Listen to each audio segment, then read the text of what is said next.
இதயம் wishes you a very happy new year.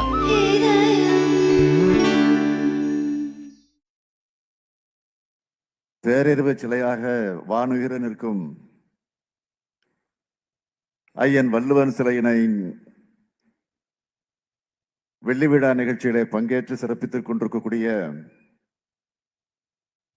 மாண்புமிகு சட்டப்பேரவையுடைய தலைவர் அப்பாவு அவர்களே, மூத்த அமைச்சர் அண்ணன் துரைமுருகன் அவர்களே, துணை முதலமைச்சர் தம்பி உதயநிதி அவர்களே, தலைமைச் செயலாளர் திரு முருகானந்தம் ஐஏஎஸ் அவர்களே, திரு குன்றக்குடி பொன்னமல் அடிகளார் அவர்களே, மதிப்பிற்குரிய கவி பேரரசு வைரமுத்து அவர்களே, மாண்புமிகு அமைச்சர் பெருமக்களே,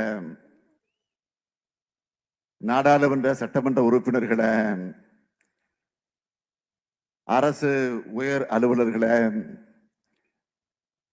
நன்றி உரை ஆற்ற இருக்கக்கூடிய மாவட்ட ஆட்சியர் அழகு மீனா அவர்களே,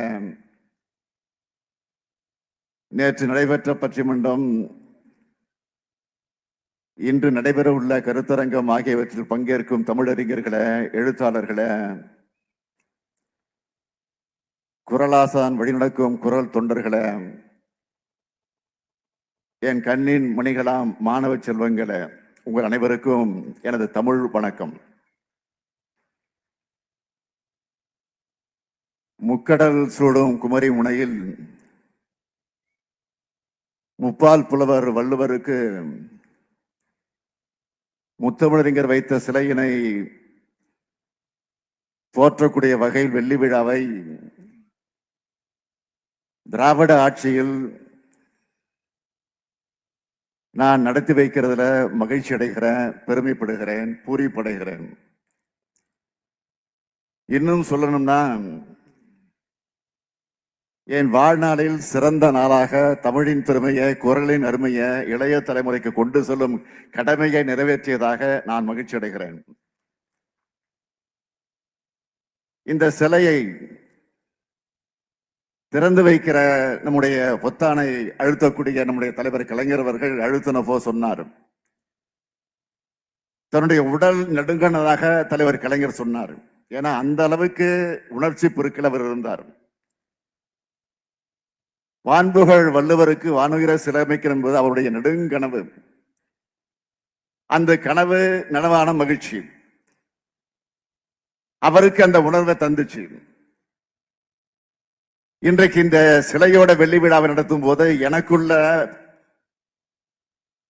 பெருமை இன்றைக்கு ஏற்பட்டுக் கொண்டிருக்கிறது. எவ்வளவு பெரிய சாதனையை செஞ்சுட்டு நமக்கு இப்படி ஒரு வரலாற்று வாய்ப்பை தலைவர் கலைஞர் அவர்கள் உருவாக்கி தந்துட்டு போயிருக்கிறார் என்ற எண்ணம் தான் இந்த பெருமைக்கு காரணம். பொதுவா குடும்பங்கள்ல சாதாரணமாக கேட்பாங்க, உன் அப்பா என்ன வச்சுட்டு போனாருன்னு கேட்பாங்க. என்ன கேட்டா, தமிழ்நாடு தொடங்குற இந்த குமரி முனையில வள்ளுவர் சிலையில தொடங்கி தலைவர் கலைஞர் செஞ்ச சாதனைகளை சொல்லிக்கிட்டே போகலாம். இதெல்லாம் தனிப்பட்ட ஸ்டாலினுக்காக செஞ்சாரா? இல்ல. அப்ப யாருக்காக செஞ்சாரு? தமிழ்நாட்டுக்கும் தமிழுக்கும் தமிழத்துக்கும் உருவாக்கி கொடுத்து சொத்துக்கள். இதெல்லாம் என்னை பொறுத்தவரையில் அவர் வழியில் இந்த நாட்டுக்கும் நாட்டு மக்களுக்கு தமிழுக்கும் உழைக்கிறது தான் என்னுடைய வாழ்நாள் கடமை. திருவள்ளுவர் சிலை அமைச்சு 25 ஆண்டுகள் ஆயிடுச்சுன்னு சொன்னதும் அதுக்கு பெரிய விழா நடத்தணும்னு நான் சொன்னேன். சில அதி மதாதிபதிகள் உடனே சொன்னாங்க, ஒரு சிலை அமைச்சதுக்கு எதுக்கு விழா நடத்தணும்னு கேட்க தொடங்கினாங்க. அவங்க கேள்வியில அர்த்தம் கிடையாது, ஆனா உள்ளர்த்தம் இருக்கு. அவங்களுக்கு பதிலுக்கு பதில் சொல்ல தேவையில்லை. ஆனா நான் உங்களுக்கு சொல்லிக்கொள்ள விரும்புவது, திருவள்ளுவர் தமிழர்களுக்கு இருக்கக்கூடிய உலக அடையாளம், திருக்குறள் தமிழர்களுடைய பண்பாட்டு அடையாளம். அதனால கொண்டாடுகிறோம், கொண்டாடுவோம், கொண்டாடிக்கிட்டே இருப்போம். இன்று நடைபெறுவது ஐம்பெரும் விழா. ஐயன் திருவள்ளுவர் சிலை வெள்ளி விழா.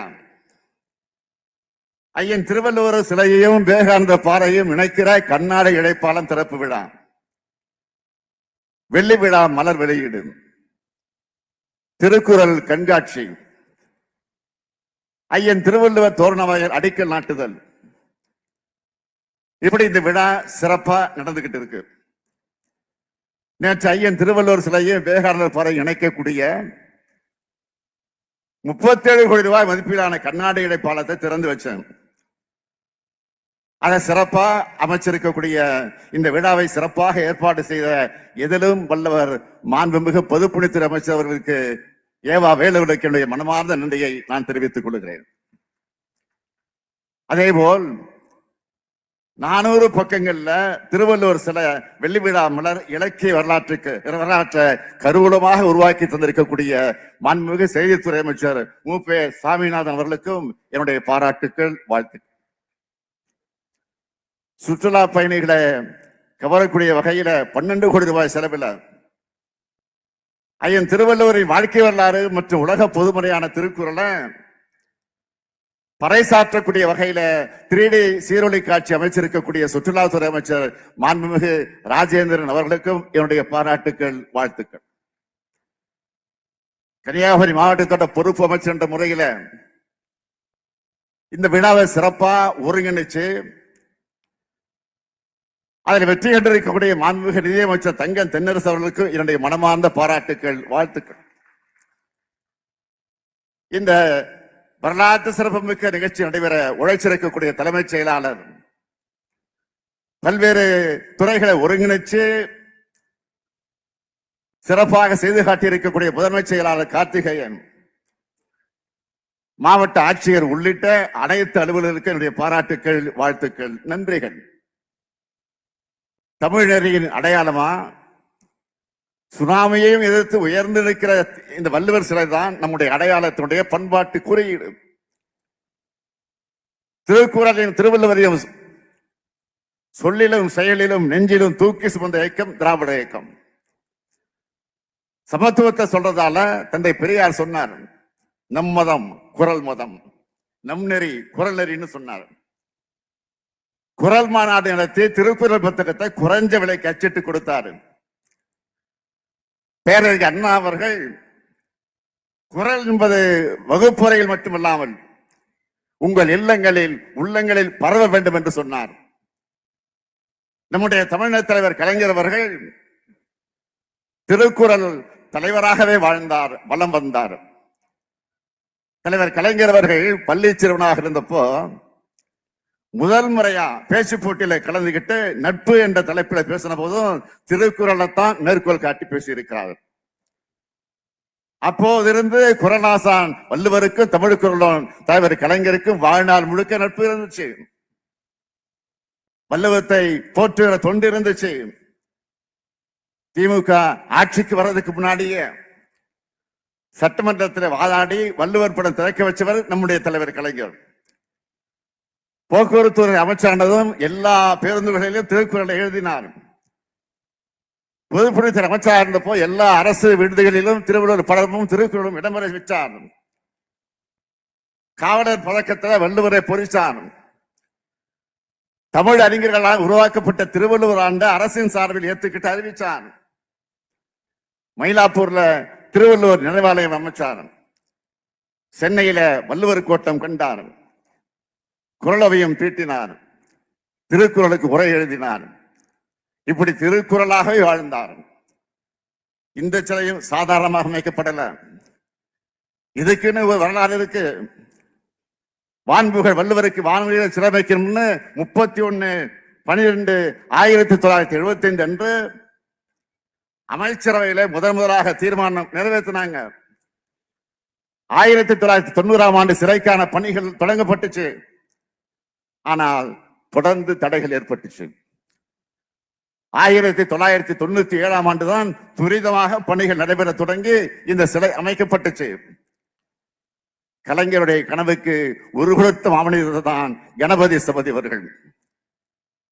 அவர்தான் வள்ளுவர் கோட்டத்தையும் பூ பூம்புகார் கோட்டத்தையும் பாஞ்சாலங்குறிச்சி கோட்டையும் அமைச்சார். அவரோட அப்பா தான் சென்னையில் இருக்கக்கூடிய காந்தி மண்டபத்தை அமைச்சவர். இந்த கம்பீர வள்ளுவர் சிலைக்கு கலைஞர் காரணகர்த்தா என்றால் சிற்ப கலைஞர் ரமதி சகோதரர்கள் தான் கலைகர்த்தா. இந்த சிலையை பற்றி சொல்லணும்னா திருக்குறளோட அதிகாரங்களை குறிக்கிற வகையில 133 அடி உயரம், அதில் அறத்துப்பால் அதிகாரங்கள் குறிக்கிற வகையில பீடம் 38 அடி. அறம் என்ற பீடத்தில் பொருளும் இன்பமாக 95 அதிகாரங்கள் சிலையா இருக்கு. தலைமீது தூக்கி முடிந்திட்ட கொண்டையை மகுடமாக கொண்டு இடுப்பில் பட்டாடையும் மார்பில மேல் துண்டும் வலது கையானது அறம் பொருள் இன்பம் என்பதை காட்டும் 3 விரல்களாகவும் இடது கையில் குரல் ஓலை சுவடிகள் இருப்பது போல அமைச்சிருக்கிறார் கணபதி சுவாமி அவர்கள். 7000 டன் எடை கொண்ட இந்த சிலையில் 3681 கற்கள் இருக்கு. இந்த கற்களை கொண்டு ஒரு சிலையை உருவாக்கலாம். ஆனா அதே ஒரு பாதையில தூக்கி நிறுத்தி வச்சிருக்கிறது தான் இந்த சிலையுடைய பெருமை. 133 அடிக்கு சிலை வைக்க 180 அடிக்கு சாரம் கட்டி இதை அமைச்சாங்க. 500 சிற்பிகள் இந்த பணியில ஈடுபடுத்தப்பட்டாங்க. கணபதி சிவாஜி சொன்னார், தஞ்சை பேரரசன் ராஜராஜ சோழன் அன்று கண்ட சிற்பக்கலை மரபை இன்று 1000 ஆண்டுகளுக்கு பிறகு தமிழ்நாடு முதலமைச்சர் கலைஞரிடத்தில் நான் காண்கிறேன் என்று சொன்னார்.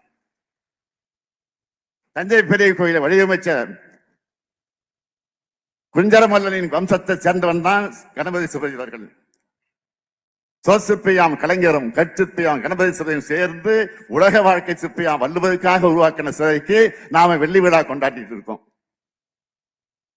இந்த திருக்குறள் விழாவை முன்னிட்டு சில அறிவிப்புகளை நான் வெளியிட விரும்புகிறேன். முக்கடல் சூடும் குமரிமுனையில் இங்கிருந்து சுற்றுலா பயணிகள் அனைவரும் ஐயன் திருவள்ளுவர் சிலையை சென்றடைய பயனடைவதற்காக படகு சவாரி வசதியை மேம்படுத்துவதற்காக 3 புதிய பயணியர் படகுகள் வாங்கப்படும். முதல் படகுக்கு தியாகத்தின் உருவாகி தொண்டின் கருவாகி தமிழ்நாட்டின் வளர்ச்சி கடித்தமிட்ட பெருந்தலைவர் காமராஜர் பெயரும், 2ஆம் படகுக்கு தென்குமரியை தமிழ்நாட்டுடன் இணைக்க வலியுறுத்தி போராடி சாதனை படைத்த சாதனையாளர் மார்ஷல் நேசமணி பெயரும், 3ஆம் படகுக்கு கனடாவில் பிறந்தாலும் கண்ணீர் தமிழ் வளர்த்து வரும் திருக்குறளை மொழிபெயர்த்தும் தமிழ் இலக்கண நூலை எழுதியும் அழியா படைப்புகள் அளித்த ஜி.யு. போப் பெயரும் என 3 பெயர்களும் அந்த படகுகளுக்கு சூட்டப்படும். 2வது அறிவிப்பு, ஒவ்வொரு மாவட்டத்துக்கும் திருக்குறள்ல ஆர்வமும் புலமைமிக்க ஆசிரியர்கள் பயிற்றுனர்கள் தேர்வு செய்யப்பட்டு அவங்களுக்கு பயிற்சி வழங்கி மாவட்டந்தோறும் தொடர் பயிலரங்குகள் பயிற்சி வகுப்புகள் நடத்தப்படும். திருக்குறள் திருப்பணிகள் தொடர்ந்து நடைபெறும் திட்டம் வகுக்கப்படும். இதுக்காக ஆண்டுக்கு மாவட்டம் ஒன்றுக்கு 3 லட்சம் ரூபாய் வழங்கப்படும். 3வது அறிவிப்பு, ஆண்டுக்கு 133 உயர்கல்வி நிறுவனங்கள்ல திருக்குறள் தொடர்பான கலை இலக்கிய அறிவுசார் போட்டிகள் மற்றும் கருத்தரங்குகள் நடத்த திட்டமிடப்படும். 4வது அறிவிப்பு, ஒவ்வொரு ஆண்டும் டிசம்பர் கடைசி வாரம் குறள் வாரம் கொண்டாடப்படும். 5வது அறிவிப்பு, தமிழ் திறனை தேர்வுல வெற்றி பெற்ற மாணவர்களுக்கான திருக்குறள் மாணவர் மாநாடு ஆண்டுதோறும் நடத்தப்படும். 6வது அறிவிப்பு, திருக்குறளும் உரையும் அரசு அலுவலகங்களில் எழுதப்படுறது போல தனியார் நிறுவனங்கள் எழுதுவதற்கு ஊக்குவிக்க உரிய முயற்சிகள் மேற்கொள்ளப்படும். இதோடு சேர்த்து குமரிக்கு வந்துட்டு இந்த பகுதியில் அறிவிப்பு செய்யாம நான் இருக்க முடியாது. தமிழ்நாட்டோட தென்கோடியில் அமைந்திருக்கிறது மட்டும் இல்லாம வள்ளுவர் சிலையால சிறப்பு பெற்றிருக்கக்கூடிய சுற்றுலா பயணிகள் இருக்கக்கூடிய வகையில கன்னியாகுமரியுடைய பேரூராட்சி நகராட்சியாக தரம் உயர்த்தப்படும். பேரறிஞர் சிலையாக இருக்கக்கூடிய வள்ளுவர் சிலையின இந்த வெள்ளி விழாவில் நான் மறுபடியும் சொல்றேன், திருவள்ளுவர் வெறும் சிலை அல்ல, திருக்குறள் வெறும் நூல் அல்ல, நம்ம வாழ்க்கைக்கான வாழும் கிடையமும். அது நம்மை காக்கும், நம்மை அழைக்க வரக்கூடிய தீமைகளை தடுக்கும். நம்மை மட்டுமல்ல, காவி சாயம் பூச நினைக்கிற தீய எண்ணங்களையும் விரட்டி அடிக்கும். தனி மனிதர் முதல் அரசு வரைக்கும் நீதிநெறி சொன்னவர் நம்முடைய வள்ளுவர் அவர்கள். நாம் செய்ய வேண்டியது பள்ளிகள்ல, கல்லூரிகள்ல, அரசு அலுவலகங்கள்ல திருக்குறளை இன்னும் அதிகமாக இடம்பெற செய்யணும். இது அரசுக்கான உத்தரவு மட்டுமல்ல, தனியார் நிறுவனங்களும் இதை பின்பற்ற வேண்டும் என்று அன்போடு கேட்டுக்கொள்கிறேன். வள்ளுவம் வாழ்வியல் நெறியாக மாறட்டும். சமுதாயம் குரல் சமுதாயமாக மலரட்டும். வாழ்க கலைஞரின் புகழ், வாழ்க குரலின் புகழ். அனைவருக்கும் ஆங்கில புத்தாண்டு மற்றும் தமிழர் பொங்கல் திருநாளை சொல்லி நான் விடைபெறுகிறேன். நன்றி, வணக்கம்.